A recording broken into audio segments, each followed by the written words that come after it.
The backdrop of this and for your comments really is about children in the recession and what we need to do in this state to have a shared recovery strategy for children. Judith Bush. Well, I just wonder what each of us can do that is not involved in government, that is not involved in a community. I mean, there must be something that each person, each citizen can do. I don't know if it's through their church, through clubs and organizations, but I never hear that.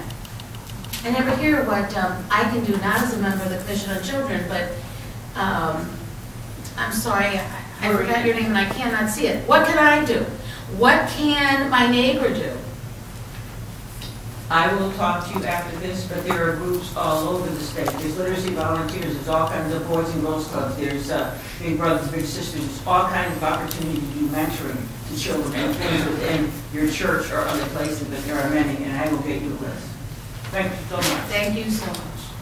Allison Hilton. Yeah, thank you. I just wanted to mention that while much focus has been placed on the disproportionate dollars spent on education versus incarceration, that the point isn't that in the current moment that we should be spending fewer dollars on our prisons.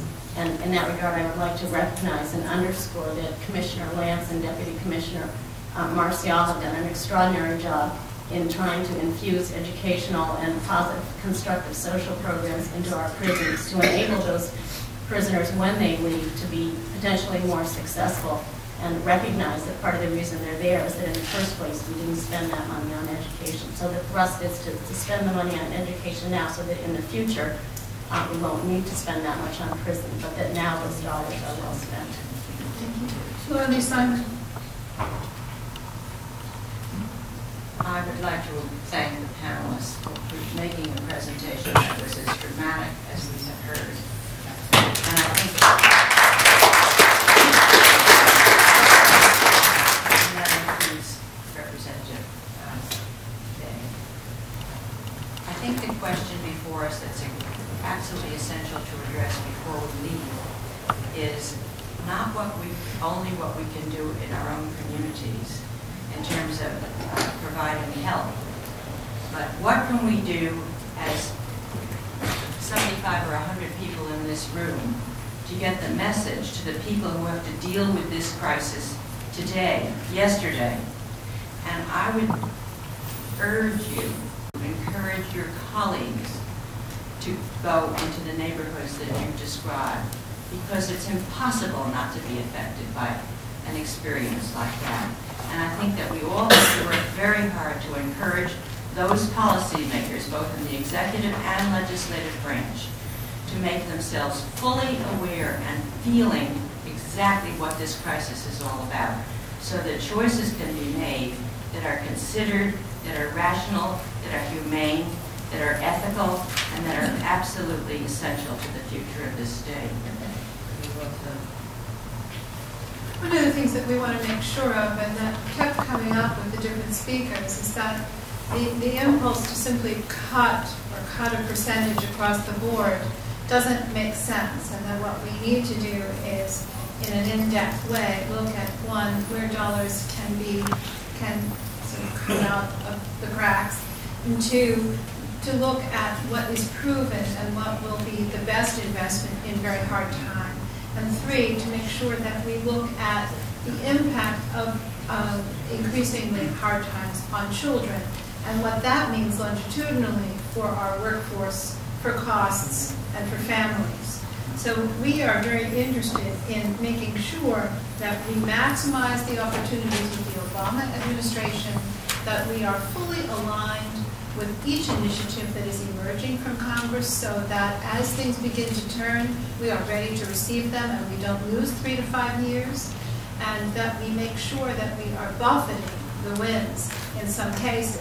And this, I mean, the Love Earth Wave example is such a very good example, because if all we have to do is link mothers up to WIC to decrease what is, $59 million. There are plenty of other examples like this, but it means working together.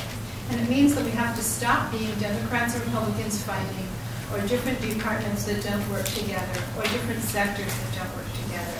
So I would like to call for a subcommittee on children under a session that is specifically about shared recovery, that would make sure to protect education, housing, food, and to really try to create a buffer to more children becoming poor and to stay on track. I'm hoping that people are interested in this room, not just the board members and guests around the dais, but those in the audience, and would like to call that question in some way or other to see if people think that that makes sense. Mr. Clark. Comment. I think we had a terrific opportunity today to be reminded of not only the crisis, but the problem that we've been trying to affect as a commission since its inception. How do we bring these large numbers of youngsters who have always been intolerable in terms of their numbers, given all of our history on the commission. I mean, we've had these numbers, and from the beginning, 20 years ago, these were numbers that were intolerable for a state our size. I think that we're at the point, and this is not because a lot of good people haven't invested good time.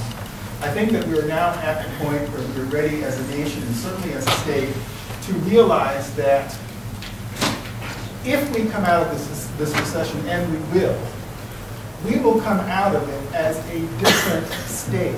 We will come out of it as a different country. Urbanity cannot mean poverty anymore. We cannot afford to have urban centers if being there means that you are going to suffer a structural disadvantage that's going to limit your potential. We cannot continue to have situations whereby by the circumstances of where one lives, limits one's opportunities. We're going to come out of this recession by everybody having to maximize every amount of potential that each of us have. We don't have an option for that.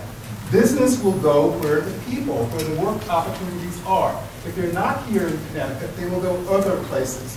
And for those of us who might feel that we live outside of those structures, when our corporations decide to move from Connecticut, they're moving middle-class jobs, high-class jobs, and low-class jobs with them. So we're all affected. If we don't meet the challenges of our urbanity, then we are minimizing our potential as a state to come out of this in the ways that we need. And finally, we have got to move forward in a way that has an intolerance to associate the limits of one's potential being associated with one's race, culture, or those other seemingly intransigent, intractable elements of one's being. We must know, we must believe that everybody is important. When we talk about tomorrow's workforce in this state, coming from our urban centers in percentages of 30 to 40 to 60%, that means that we have to have strategies that are serious about supporting and making productive the potential of the people who live in these urban centers. So when we look at what are those kinds of things that we need to do, it's time for us to get to the deep-seated kinds of structures. And I think that housing is at the core of it. Housing is at the core of it. It is that one enabling capacity that everyone needs that has to be of quality and has to be of the value that reinforce all of those expectations that emanate from it. And I just believe that we have never, from my point of view, had a good or coherent strategy that looked at housing and how housing could be the foundation for building stronger communities, stronger schools, and all those other things that I believe need to emanate from it.